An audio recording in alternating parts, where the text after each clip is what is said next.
Keinformasi komoditas harga batubara rebound signifikan setelah 2 hari terakhir mengalami pelemahan yang cukup dalam. Harga emas melesat dan menyentuh level tertinggi 5 minggu terakhir, sementara harga minyak naik di tengah kesepakatan dagang Amerika dan Jepang. Harga batubara akhirnya menguat setelah 2 hari mengalami pelemahan. Merujuk Refinitiv, harga batubara di Selasa waktu setempat ditutup di $112,5 Amerika per ton, rebound signifikan 2,32%. Penguatan ini memutus tren negatif batubara yang turun 2,7% dalam 2 hari sebelumnya. Kenaikan harga batubara ditopang penguatan harga batubara jenis kokas. Diketahui kontrak coking coal paling aktif di Dalian Commodity Exchange melonjak hampir 8% ke level tertinggi sejak 19 Maret di $146,19 Amerika per ton. Harga emas dunia kembali menguat signifikan, melesat lebih dari 1% dan mencapai rekor tertinggi dalam 5 minggu di tengah kekhawatiran perdagangan dan penurunan imbal hasil obligasi hingga melemahnya indeks dolar Amerika Serikat. Di Selasa, harga emas melejit 1,05% di $3.431,12 Amerika Serikat per troy ounce. Penguatan ini membawa emas kembali ke level $3.400 Amerika pertama kalinya sejak 13 Juni 2025. Sementara di Rabu pagi, harga emas di pasar spot melemah 0,1% di $3.427,85 Amerika per troy ounce. Harga minyak mentah dunia naik di Rabu pagi waktu Asia setelah mengalami penurunan selama 3 sesi beruntun. Kenaikan ini dipicu kesepakatan dagang antara Amerika Serikat dan Jepang dan penurunan stok minyak mentah Amerika Serikat yang mengindikasikan peningkatan permintaan. Mengutip Reuters, harga minyak mentah Brent naik 0,48% di $68,92 Amerika per barel. Minyak mentah West Texas Intermediate atau WTI Amerika juga menguat 0,51% di $65,64 Amerika per barel. Berbagai sumber IDX Channel. Dan berikutnya kita akan update seperti apa pergerakan harga sejumlah komoditas yang berhasil dihimpun oleh tim redaksi kami sampai dengan sore hari ini waktu Indonesia Barat. Dapat Anda saksikan grafis di layar televisi Anda pemirsa, di mana minyak WTI menguat di 0,29% di level $65,50 Amerika per barel. Nikel menguat di 0,05% di level $15.501,88 Amerika per metrik ton.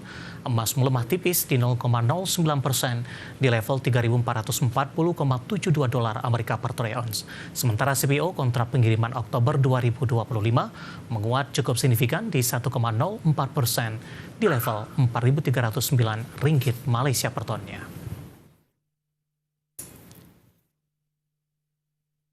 Ketahui pilihan pemirsa, sejumlah perjanjian dagang yang ditekan Indonesia dengan berbagai negara mitra berpotensi membawa sentimen positif bagi kinerja sektor konsumer siklikal.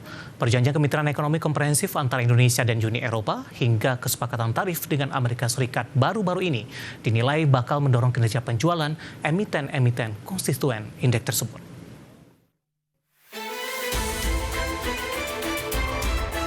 Sektor consumer cyclical tercatat masih mengalami pelemahan sejak tertekan di Maret 2025, tepatnya setelah Presiden Amerika Serikat Donald Trump mengumumkan tarif tambahan untuk hampir seluruh negara. Kini sektor ini masih terkoreksi 15,24% sepanjang tahun berjalan 2025. Pemberat datang dari beberapa saham yang melemah dalam hingga sesi 1 di Rabu 23 Juli 2025. Di antaranya saham MAPI melemah 18,44% year to date, saham MAPA terkoreksi 39,25% year to date, saham ACES melemah 40,25% year to date, Auto melemah 6,53% year to date, saham BELI melemah 15,56% year to date, dan film melemah 59,38% year to date. Dikutip dari berbagai sumber, senior market Kartis Mirai Aset Sekuritas Nafan Aji menilai, perjanjian dagang AU CEPA dan tarif impor baru 19% akan memberikan sentimen positif karena Indonesia memiliki potensi besar untuk memperbesar ekspor terhadap tekstil, alat kelistrikan, perkakas hingga perlengkapan listrik melalui perjanjian dagang tersebut. Terlepas dari prospek positif ini, investment analis Infovesta Utama Eki Topan berpandangan penguatan sektor ini belum akan terasa di sisa 2025. Hal ini dikarenakan penetrasi ekspor membutuhkan waktu, biaya, dan kesiapan distribusi yang tidak kecil. Banyak pelaku industri perlu melakukan penyesuaian kapasitas produksi, sertifikasi ekspor, hingga pembangunan jaringan distribusi baru di negara tujuan. Di sisi lain, sektor ini masih dibayangi oleh lemahnya daya beli masyarakat dalam negeri. Berbagai sumber, IDX Channel.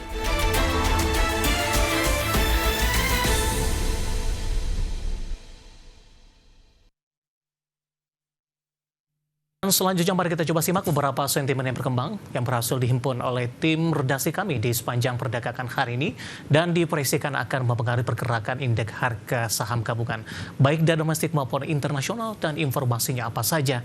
Mari kita simak rangkuman berikut ini.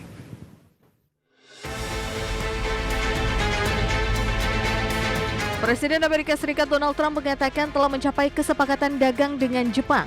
Jepang akan berinvestasi 550 miliar dolar ke Amerika dan tarif impor dikenai sebesar 15%. Trump dalam unggahan di Truth Socialnya mengatakan Amerika dan Jepang sudah menyelesaikan kesepakatan besar dengan Jepang dan mungkin menjadi kesepakatan terbesar yang pernah dibuat sejauh ini. Trump mengatakan perjanjian tersebut mengharuskan Jepang untuk membuka diri bagi impor mobil Amerika serta impor pertanian tambahan. Wall Street ditutup beragam di Selasa waktu setempat. Indeks S&P 500 mencatat rekor penutupan baru dengan kenaikan tipis di tengah pelaku pasar mencerna laporan keuangan terbaru dan perkembangan baru dalam perdagangan internasional.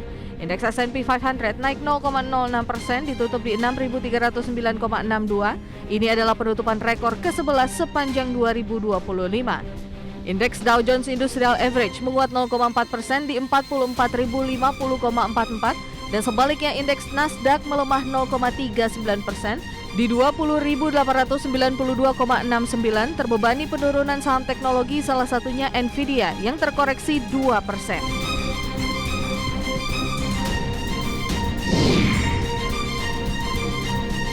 Bank Pembangunan Asia atau ADB kembali merevisi turun proyeksi pertumbuhan ekonomi untuk kawasan Asia dan Pasifik untuk tahun 2025 maupun 2026. Penurunan ini mencerminkan dampak dari tingginya tarif Amerika Serikat, melemahnya ekspor, serta permintaan domestik yang lesu. Dalam laporan Asian Development Outlook edisi Juli 2025, ADB memproyeksikan pertumbuhan ekonomi negara berkembang di Asia dan Pasifik akan mencapai 4,7% di 2025, turun 0,2 poin persentase dari proyeksi April. Sementara di 2026, pertumbuhan diperkirakan hanya mencapai 4,6%, turun dari 4,7% proyeksi sebelumnya. Dari dalam negeri, hasil survei perbankan Bank Indonesia menunjukkan penyaluran kredit baru di triwulan 2 2025 mengalami peningkatan dibandingkan triwulan sebelumnya meskipun masih lebih rendah dibandingkan periode yang sama tahun 2024. Hal ini tercermin dari nilai saldo bersih tertimbang atau SBT permintaan kredit baru di triwulan 2 2025 yang mencapai 85,22%, lebih tinggi dibandingkan 55,07% di triwulan 1 2025 dan sedikit di bawah SBT triwulan 2 2024 yang tercatat di 89,11%.